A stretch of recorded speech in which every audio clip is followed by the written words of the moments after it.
Don't cry out loud, keep it inside. Learn how to hide your feelings.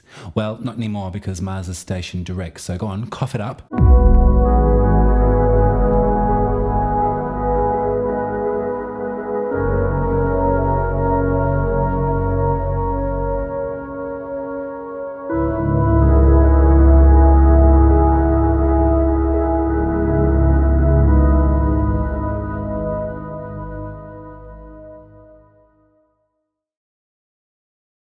Hello, Taurus.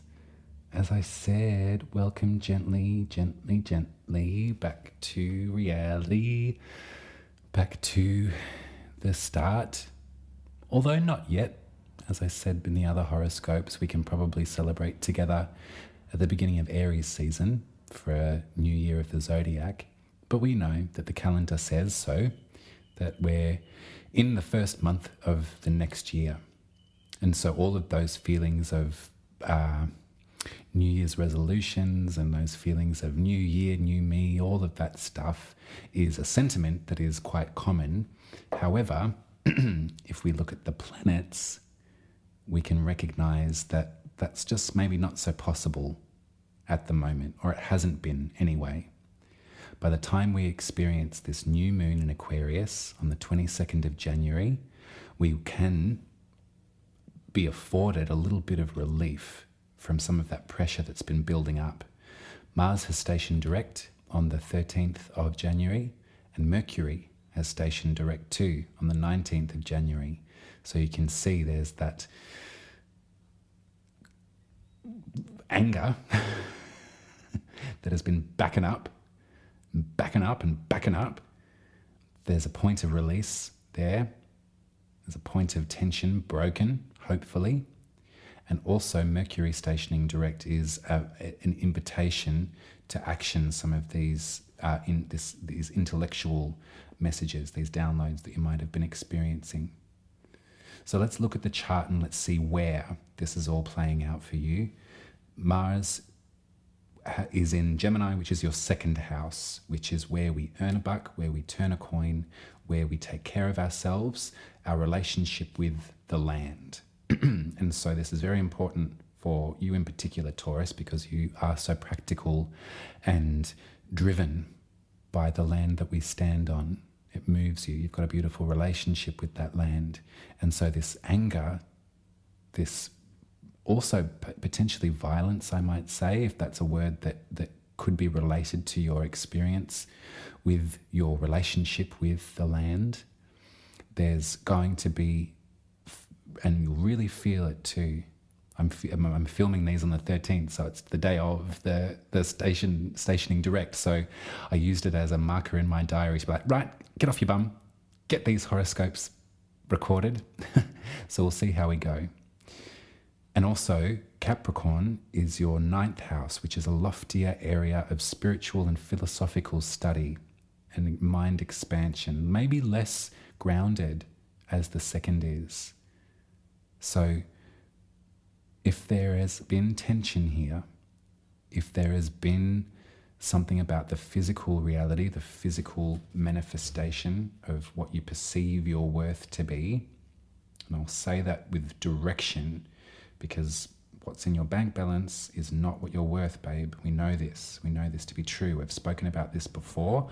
I want to ram that home.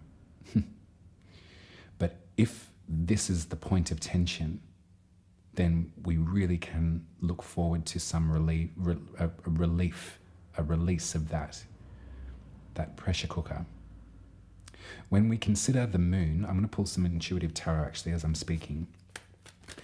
When we look at this moon, this lunation, this new moon in Aquarius, dark night, well, actually it'll be a lovely morning for us here on the Southern Hemisphere. I think maybe sunrise on the 22nd might be a great time to set the alarm and get up and watch the sunrise and contemplate some of these messages.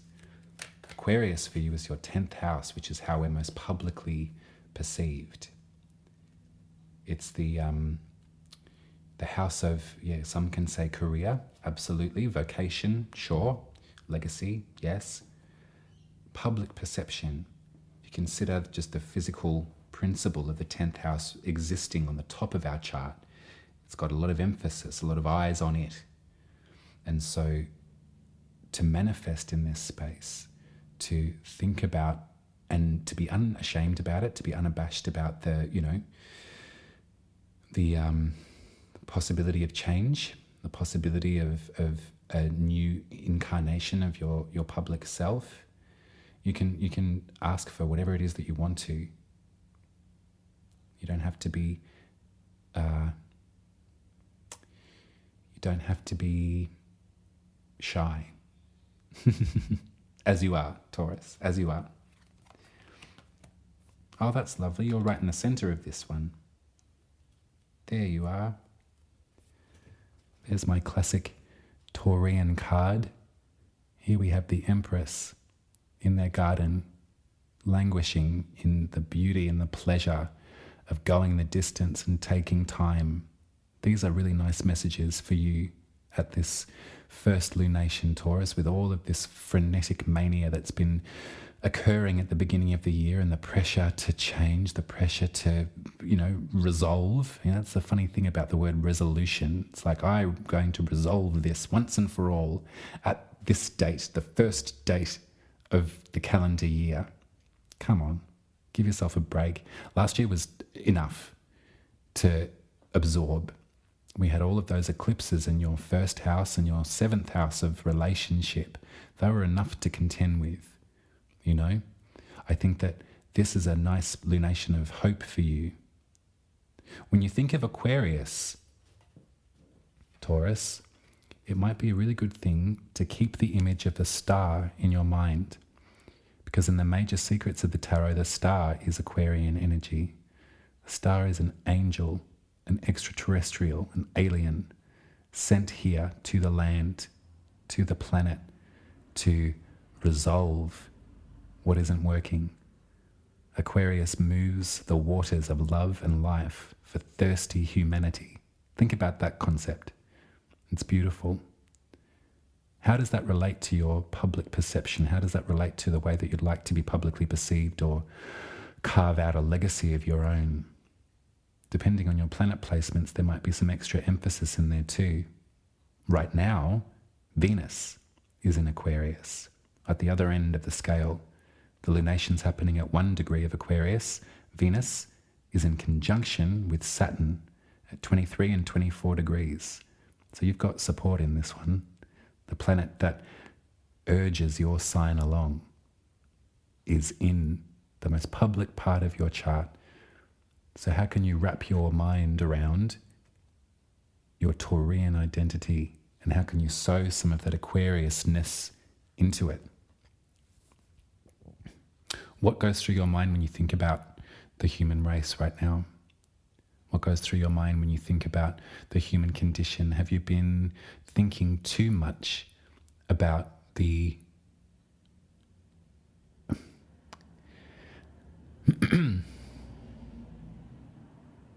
There's a lot of language that's going around at present, is that human beings are a scourge on the earth, that we're destroying the planet, and we are destroying the planet at present with the systems that have been put in place for other folks to become rich. But there's a lot of onus on the individual, and it can almost be a feeling of feeling like bacteria or feeling like insignificant and a burden. But what I've got to really ram home, Taurus, is the idea that we've been sent here for a purpose, and that this place that we're on, this land that we're on, could be heaven. It's probably a way that we get to experience heaven while we're alive. It's by really opening our eyes and really looking around and really coming into relationship with the history and the ancestry of the land that we stand on. And that can be a really difficult thing to feel included in if you continually feel like you're a nuisance, like you're bacteria, like you're destroying the planet. The language that we use when in reference to humanity and by example of what is going on in our physical reality. Let's face it, it's a very divisive time to be alive. I think at this point in the reading, I really want to let you know that in astro terms, the astrological weather holds with it a great deal of hope and potential over the next coming years. There's one point, I'll go with it. Why not? I'm going to tell you now. I'll tell you later as well, but anyway. There's a point in 2026 that some astrologers are studying fervently and trying to get their heads around as to what the significations of this moment could possibly mean. There's a great astrologer called André Barbeau, who's a French philosopher and astrologer, passed away in 2019. The man predicted the pandemic and also predicted this moment in 2026 where humanity will flip and where there'll be a second coming of hope and unity on this planet. So much language about the human race being despicable, about being damaging. We can witness images of fracking and profiteering off the Earth's resources. We watch the smog. We watch the animal kingdom drop off, different forms of extinction. All of this we can feel so much guilt and responsibility for. We must be responsible for our own garden. We must be responsible for our own environment and for our own impact, but we must not conflate that with the impact of industry. That's a very separate thing, and we can actively protest and activate our dissent of that principle by not buying from the companies and not affording ourselves the convenience perhaps of some of these ingrained systems of greed. But we can't feel personally responsible for that destruction. We can feel, as we band together, in an Aquarian sense, we can feel galvanized to force this system into retreat. There are absolutely active ways that we can engage with the environment and with big business and demand as a human collective that these liberties are no longer taken. But in terms of your sense of self and your part to play, your legacy in this, Taurus, I wouldn't hold it against you if you felt like being here was a burden on the earth. But it does break my heart to think that that's what might be going through your head.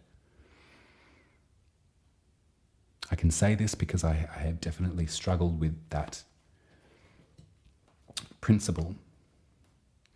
And I know that engaging in the land, with the earth, in a different way. The first way is to change your perspective and to go outside, to put your feet in the grass and to look at a freaking tree and just be blown away by its majesty and its beauty. It's the simplest way to invite yourself back into the experience of being a human citizen. Is what's afforded us for free is breathtaking. And what's being raped and pillaged by big business, by industry, in order for them to get richer, in order for them to eventually colonize Mars. I mean, come on, just even try. Just try, you flippin' idiot. I don't know if you heard about, that's another rabbit hole that I've been going down, which I won't even bother with. Rich people do stupid things with their money. It's not going to work, and good luck with that. Anyway, that was a side note. We're here on this planet, on planet Earth, for a purpose. And as a Taurian, your whole self is wrapped up in the majesty of that principle. The other tarot that I got here on either side is the Knight of Swords and the King of Pentacles. And I think that that's a really beautiful way to wrap up this reading, Taurus, is that the intel, the intelligence, the truth, the reality is something that you can seek out and that you can make active steps towards holding, brandishing as a sort of truth and making demands on the hierarchical structures that are oppressing us and the planet. And you can realign yourself with the idea that you're the king of your castle. You're the king of the land that you stand on.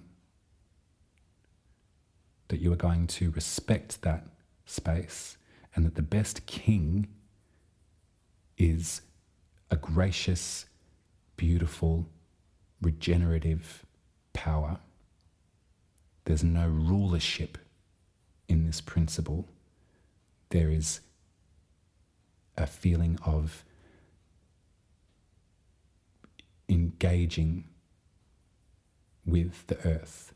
There's a feeling of tending to the garden. It's a nice image, this Empress and this King of Pentacles, because these are both you. The pleasure and the majesty and the wonder of this little planet that we're on.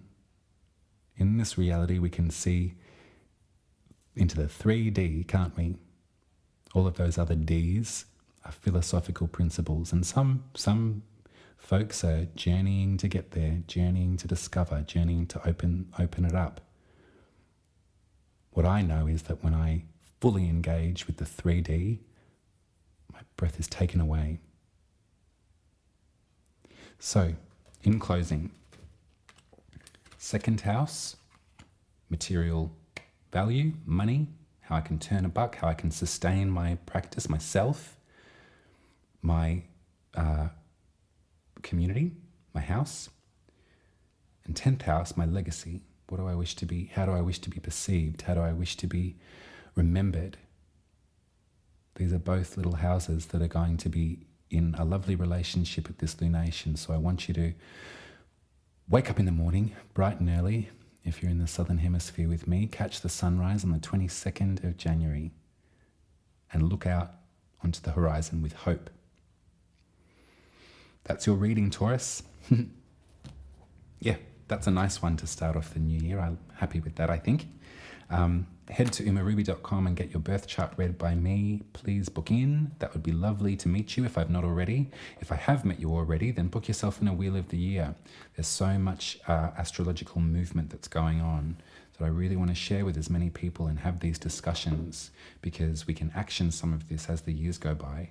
Things will happen around us for sure, and it's our consciousness that enables us to take it to that next level, you know. So head over there and get your chart read. Also, head to buymeacoffee.com/umaruby and you can send me some tip money if you'd like to support the work in different ways. Do take care. I love you. You're gorgeous. And I'll see you in 2 weeks for the full moon in Leo.